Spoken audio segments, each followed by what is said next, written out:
يا مساء الخيرات. يعني والله يعني ده أول فيديو في فكرة استكانة الجمعة دي. هو استكانة الجمعة دي إن شاء الله يعني هيبقى فيديوهات كده. بنتكلم فيها بدون أي سكريبت. ممكن يعني حتى السكريبت اللي معايا ده هو مش سكريبت، هو 5 6 سطور بالظبط كاتب فيهم عناوين رئيسية هتكلم فيهم. يعني حاجة تلقائية كده، يعني مش كاتب فيها تفاصيل ولا حاجة. فبس يعني حاجة كده جانبية بجانب الفيديوهات أو الفيديو الأسبوعي اللي بيحصل كل أسبوع. بسم الله، توكلنا على الله. فكرة الفيديو النهارده بصراحة كنت بسأل شات جي بي تي عن ايه أكتر مشكلة الواحد بيقابلها الفترة دي. أنا كنت محدد حاجة معينة وعايز أشوف أصلا هل الحاجة دي فعلا بتواجه الناس دي ولا لأ. فأنا كنت حاطط إن المشكلة اللي بتواجه الناس أو بتواجهنا كلنا هي القلق أو التوتر أو الضغط اللي احنا عايشينه الفترة دي كلنا. وده كلنا بلا استثناء، يعني لأسباب كتيرة قوي. منها التفكير في المستقبل كتير، التفكير في هنعمل ايه بعد كده، ايه اللي هيحصل فينا بعد كده، هنوصل لايه، السعي مش السعي اللي بيسعى، اللي في دراسته، اللي في علاقته هتوصل لايه بعد كده، اللي بيفكر في مستقبله. يعني ضغط كتير من حاجات، يعني كلنا في نفس الزون دي. يعني لو مش واحد فاتنين، يعني انت لو ما عندكش مشكلة رقم واحد فانت عندك مشكلة رقم اتنين اللي مخليك مضغوط ومتوتر. لو ما عندكش مشكله رقم اتنين فانت عندك المشكله رقم تلاته. يعني هما 6 7 مشاكل كده اللي طاغيه على الاغلبيه مننا، اللي هي بتسبب الضغط والتوتر والقلق. فانا ده اللي انا كنت ناوي يعني بصراحه، فبسال شات جي بي تي يعني المشاكل اللي بتقابل معظم الناس دلوقتي او اللي الناس بتسيرش عليها على جوجل. طلع لي نفس المشكله دي، الضغط رقم واحد المشكله دي. يعني هو كتب لي 10 اقتراحات للمشاكل اللي دايره حاليا، رقم واحد هي المشكله دي.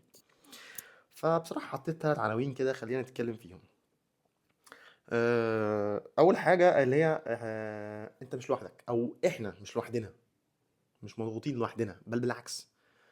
يعني مفيش حد مش مضغوط. انت او انا وانت لما بنشوف الناس كده، عادي ممكن يكون حد او يتهيأ لنا ان حياة الحد اللي قدامنا دي مستقرة وماشية عادي.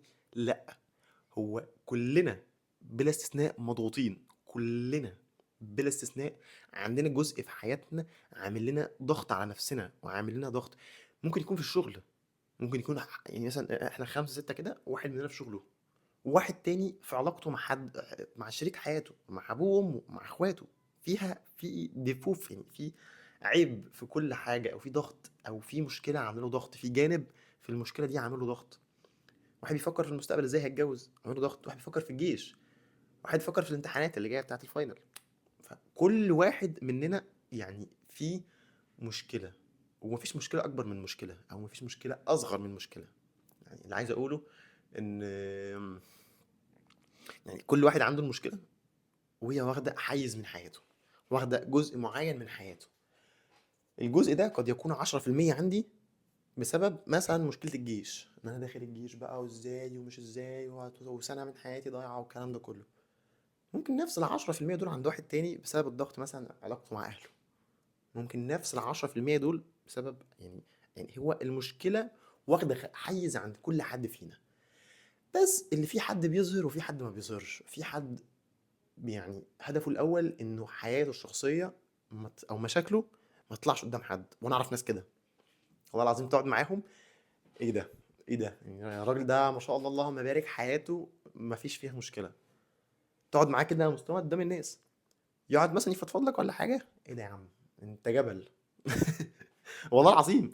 ويعني واغلبنا بنكتب، ما بنحبش ان احنا نظهر، خصوصا كمان الرجاله الشباب ما بيحبوش يظهروا مشاكلهم. مش زي مثلا البنات ممكن تقعد تفضفض مع صاحبتها، تعيط لها، الكلام ده كله الموضوع يخلص، او على الاقل تخرج اللي جواها. اغلبنا كرجاله ما بنعرفش ان احنا نحكي، ما بنعرفش ان احنا نقول احنا عندنا مشاكل في المكان الفلاني، ولو استريحنا في مكان واحد ما بنستريحش في غيره.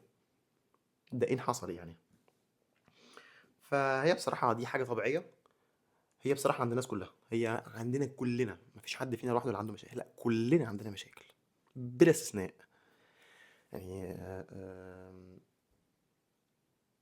خلق ال انا بحاول اتذكر الايه، مش عارف، اول مره انساها، انا على طول بقولها. آه، خلق الانسان في كبد. خلق الانسان في كبد. الكبد ده اللي هو المشاكل. سامحوني لو انا يعني مش عارف اجمع كويس، بس انا اول مره اعمل الفيديو ده، فان شاء الله يعني بعد كده يكون افضل. اقول لك يعني بالمناسبه، لو انت عاوز تكون حلو في حاجه فلازم تكون وحش فيها الاول. فان شاء الله يعني اقدر ان انا ما اتلخبطش كتير. فخلق الانسان في كبد. البني ادم من اول ما بيخرج من رحم امه وهو في كبد، من اول ما يخرج من رحم الموضع اللي كان فضل فيه كده وملفوف كده، لحد ما بيخرج من رحم امه يبدا يعيط، اللي هو من بيئه لبيئه تانية، مش قادر يستحمل لحد ما يبدا ياخد واحده واحده. بعد كده يبدا ايه يمشي، فجسمه جسمه يتعب. بعد كده يبدا من الاكل يتحول لاكل، او معلش بالعكس يعني، اكله بعد ما كان رضاعه بس لا، يتحول لاكل تاني. بعد كده يبدا يعيط. بعد كده يبدا يدخل المدارس، فالمدارس تبقى اكبر هم بالنسبه له. بعد كده يبدا في كل مرحله في حياته فيها مشاكل، فيها كبد. خلق الانسان في كبد، دي حاجه ثابته. خلق الانسان يعني اي حاجه يعني. خلق الانسان، كلمه الانسان دي تبين لك ان انت مش لوحدك فعلا، واحنا مش لوحدنا. هي الدنيا كلها كده، الانسان كله كده. اي حد مش انسان ده اللي ممكن تلاقيش عنده كبد. وخلق الانسان في كبد، دي مش لوحدنا، كلنا. دي اكتر حاجه تقول لنا ان الانسان بلا استثناء في كبد. والله كنت بشوف ازاي خطوات بسيطه، او انا يعني لما كنت بقرا عن الموضوع ده، هو يعني انا قسمتها لثلاث خطوات بصراحه يعني. هبدا بالاهم، خطوات بسيطه ان احنا ازاي نحلها. فكره ان احنا ندي لكل حاجه حقها، يعني دي اول خطوه. وصدقني دي اول خطوه، اقسم بالله يعني، وعن تجربه، اقسم بالله تخلي الواحد يقف كده في اي موقف يعني عنده ثقه في النفس، مش عند اتخن تخين. خلينا في جزئيه التوتر والضغط. تخلي واحد في اي موقف يشيل من على نفسه الهم والضغط ده، الا وهي ان احنا ندي لكل حاجه حقها. ندي لكل حاجه حقها. مثالين. المثال بتاع داني الفيس، اللي هو كان لما اتحدف عليه موزه في الملعب. داني الفيش هو لعيب برشلونه، للناس اللي ما تعرفوش يعني، اعتقد الكل عارفه. اتحدف عليه موزه في الملعب، الناس بتتريق عليه، بتشبهه بالقرد، فحدفوا عليه موزه. وان هو رايح يلعب ركنيه كده وعرقان وبيجري وبتاع. فاول لما اتحدف عليه موزه، بيبص على الارض كده، لقاها، راح مقشرها وواكلها وكمل كوره. اللي هو ايه يا عم، انتوا مين يا عم؟ انتوا مين؟ اللي هو في الاخر انتوا جايين، ناس جايين تتفرجوا عليا وانا بلعب كوره. فاللي هو يعني ايه، هتأثر بيكم. انا عارف ان انت ممكن اللاعب يكون في الموقف شايفها برؤية تانية، تمام. بس فكرة ان انت هتقول يعني لنفسك انك تدي لكل حاجة حقها، دي بتخليك تعرف ان انت جاي لحاجة معينة بتعملها وخلاص. الضغط الخارجي عليك ده تعرف تسيطر عليه لما تدي كل حاجة حقها. مثال تاني برضه عشان اوضح لك عليه. لما كنت في مشروع تخرجي، كنت داخل وانا وزمايلي. آه، خلينا نذكر المثال الاول واقول لك انا طبقته ازاي يعني. او نذكر الموقف الاول. سيدنا علي بن ابي طالب كان داخل، كان قاعد في المسجد بيقرا، او بيقرا قران تقريبا. كان قاعد في المسجد بيقرا يعني. ففي حد دخل عليه ذو هيبه كده ووقار وبتاع.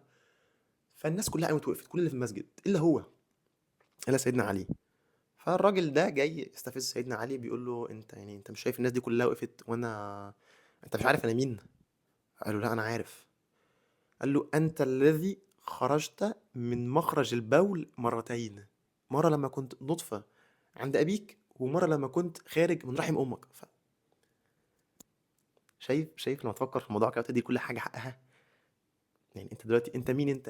إحنا كلنا كده، كلنا في نبي. أنت لابس بدلة وبتاع، وأنا يا عم قاعد بقرأ قرآن. بس في الأول وفي الآخر إحنا إيه؟ كلنا في نفس الحتة، كلنا. واللي جايين واللي فاتوا والدنيا كلها كده، نفس الحتة دي. فتدي لكل حاجة حقها، هتعرف تتعامل. انا يعني انا بصراحة متخيل ان الراجل ده لما اتقال له الكلمة دي من سيدنا علي، اللي هو خلاص والله انت يعني انا لو في مكانه كده، والله فعلا انا مش عارف انا بتكبر على ايه. انا وانت زي بعض، هي فكرة بس ان احنا ايه، انا اتحط قبلي لقب وانت اتحط قبلك لقب تاني. المجتمع اللي احنا فيه بيعلي اللقب ده، مفيش مشكلة، ما يعليه مفيش مشكلة. بس في الاول وفي الاخر احنا ايه؟ اصلنا ايه؟ كل حاجة لما ترجع لطبيعتها وتحط في مكانها.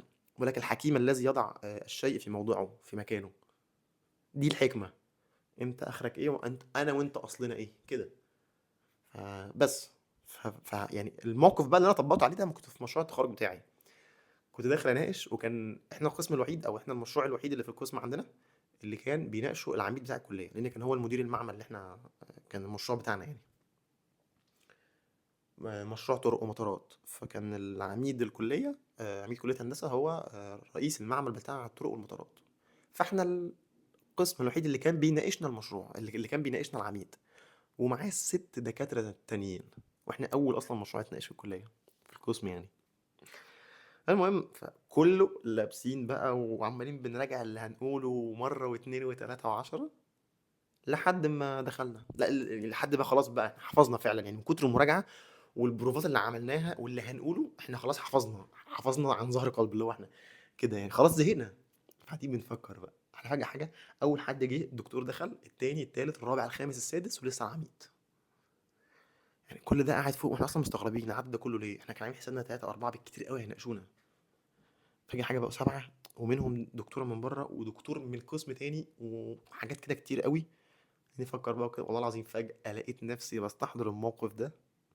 طبعا ده مش تقليل من حد، ده مش تقليل نهائي من حد، ده احنا بنعرف اصلنا بس، والله ما تقليل ابدا من حد. آه، حتى سيدنا علي يعني انا في الموقف ده لما بذكره اللي هو ايه، هو جاي يتنك عليك فانت بتقول له كده، اللي هو مش تقليل من حد والله. آه، ولكن هو يعني ايه، نعرف لاصلنا يعني حتى لا يعني. المهم يعني فاستحضرت الموقف ده وبيتقال لي وانا بقول لنفسي ايه، انا خايف من ايه يعني انت الذي خرجت من مخرج البول مرتين. وانا كده وانت كده وكلنا كده، انا خايف من ايه؟ والله العظيم اقسم بالله لقيت نفسي انا داخل ولا هاممني اي حاجه ولا فارق معايا حاجه، ولقيت نفسي عمال اقنع يعني عمال اقنع صحابي كده بالكلام ده. طبعا ما قلتش الكلام ده لاصحابي يعني عشان خاطر ما كانش عندنا البيئة مناسبة إن إحنا نتكلم، ولكن قعدت أقول لهم يا جماعة قولوا كده مفيش أي مشكلة، وفي الأول وفي الآخر بشر زينا مش هيعمل لنا حاجة الكلام ده كله. أقسم بالله أنا لقيت نفسي بنصح صحابي في حاجات أنا ما يعني، اللي يشوفني قبل كده يقول لي أنت ناقشت 5 6 مرات، يعني اللي هو أنت جربت التجربة دي قبل كده كتير فعارف اللي هيحصل فيها فبتتوقع اللي هيحصل فبتقول لنا اللي هيحصل عشان ما نخافش منه. لا هو أنا استحضرت الموقف ده أقسم بالله داخل ولا كان هاممني أي حاجة. لدرجة إن يعني منهم موقف كان الدكتور عمال يسأل، أكتر حد فيهم كان بيسأل أسئلة كتير قوي وإحنا بنناقش. هو بيسأل كده فانا بوطي بقول له يا دكتور اتفضل تحت امرك وبتاع وكده، عادي خالص والله العظيم. اللي هو حسيت ان انا بتكلم مع واحد والله العظيم انا شايفه صاحبي اللي انا بتكلم معاه في الكليه على طول. مش يعني مش تقليل القصد، ان انا حته التوتر والضغط النفسي دي كده. طبعا قيس بقى بالموقف ده على كل حاجه في حياتنا عشان ما نخرجش عن النص. الضغط اللي احنا بنتعرض له في شغلنا في حياتنا كلنا قيس كده، يعني حط كل حاجه في موضعها. الشغل فيه ضغط مفيش مشكله عادي، ده الطبيعي، خلق الانسان من كبد، خلق الانسان في كبد، ده عندنا كلنا عندنا ضغط. ازاي اتعامل معاه؟ انا مجرد ما اسيب الشغل بتاعي خلاص خط كده هرجع لها تاني المشاكل دي تاني بكره الصبح، بس خلاص هي ما هي الا مشكله في الشغل، ما هي الا مشكله في الشغل، هي خلاص يعني مفيش مشكله يعني ما في مشكله، ما الناس كلها بتقع في مشكله، مفيش حد ما يقعش في مشكله، مفيش حد والله ما في حد ما عنده مش ما فيش حد حياته خاليه من المشاكل. القصد ان انت تدي كل حاجه حقها، تضع كل حاجه في مكانه. المدير يا عم ما انت الا مدير هنا، سبقتني عندك علم اكتر مني مفيش مشكله عادي، عندك اي حاجه اكتر مني تخليك مدير عليا مفيش اي مشكله عادي، كده كده كلنا يعني ايه، كل رئيس مرؤوس يعني. بس ما انت الا بشر زيك. ده مثلا لو انت في حال ان انت عندك خوف او قلق من مدير او حاجه، او مشاكل مع مدير خايف منه اللي يعمل لك حاجه، يعني طبعا ده في حال ان احنا ماشيين صح يعني، اكيد مش نمشي غلط ونقول الكلام ده. بس ده كان اول حل يعني بصراحه، ده كان اهم حل، ان اكتر حاجه بتاخد يعني بتخلي الواحد مطمئن دايما. لو احنا كل ما تحط كل حاجه في موضعها بتخلي الواحد مطمن دايما.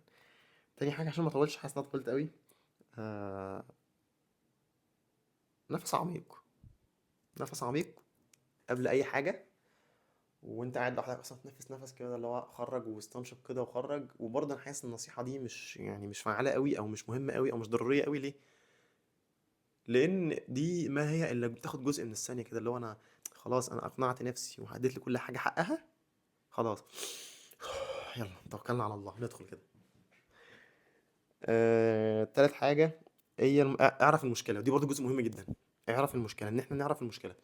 حتة ان انا اعرف المشكلة دي برضو لما باجي داخل اي مشكلة، انا عارف ان انا عندي مشكلة في الشغل، المشكلة دي جاية من انهي جزئية في الشغل. في بقى عندك قطعه احسن من نحته، في عندك بقى والله الباب اللي يجيلك منه الريح سد واستريح. يعني بص، اعرف مجرد ما تحدد المشكله، اصعب حاجه في حل اي مشكله هي خطوه تحديد المشكله. دي اصعب اي مشكله نفسيه، في الشغل، في دراسيه، عاطفيه، في علاقات، في اي حاجه. والله المشكله جايه من هنا، المشكله لازم تتحل. بس مش هكمل بقيه الجمله، بس هي لازم تتحل. ما عرفتش تحلها خلاص، شوف بقى لو حاجه لها، الحاجه دي ليها بديل، سواء الشغل دي ليها له بديل او الموقف اللي انت فيه ده له بديل، خلاص شوف البديل.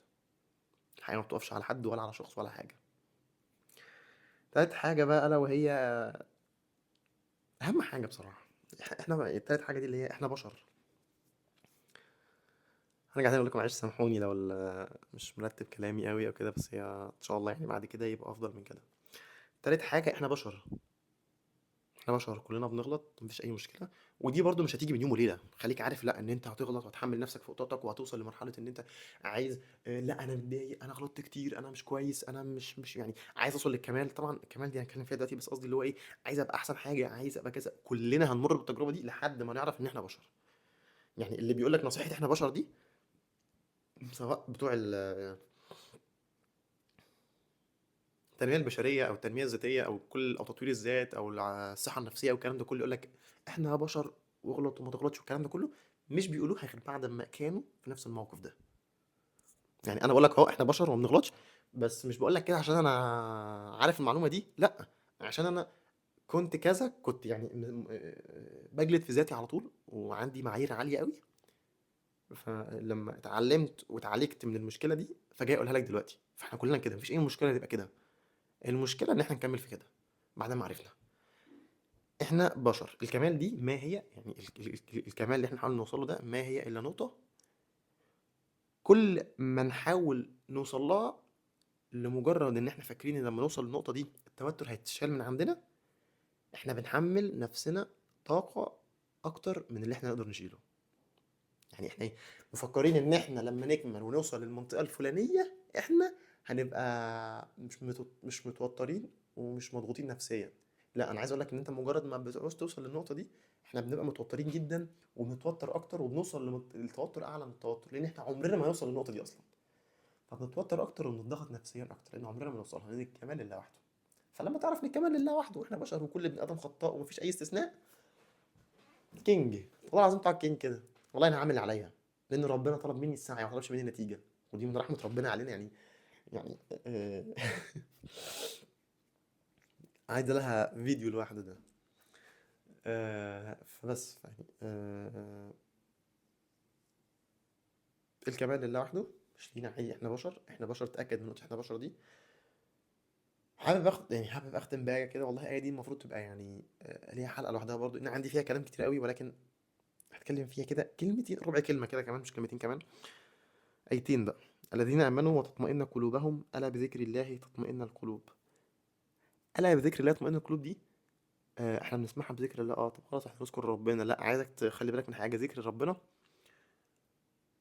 طب انا ازاي هطمن؟ يعني انا والله قلقان دلوقتي، قعدت اقول استغفر الله استغفر الله استغفر الله استغفر الله استغفر الله، برضه ما اطمنتش، حاسس ان انا ما اطمنتش. ذكر الله انك تذكر ربنا وانت عارف الكلام اللي بتقوله معناه ايه. يعني ايه؟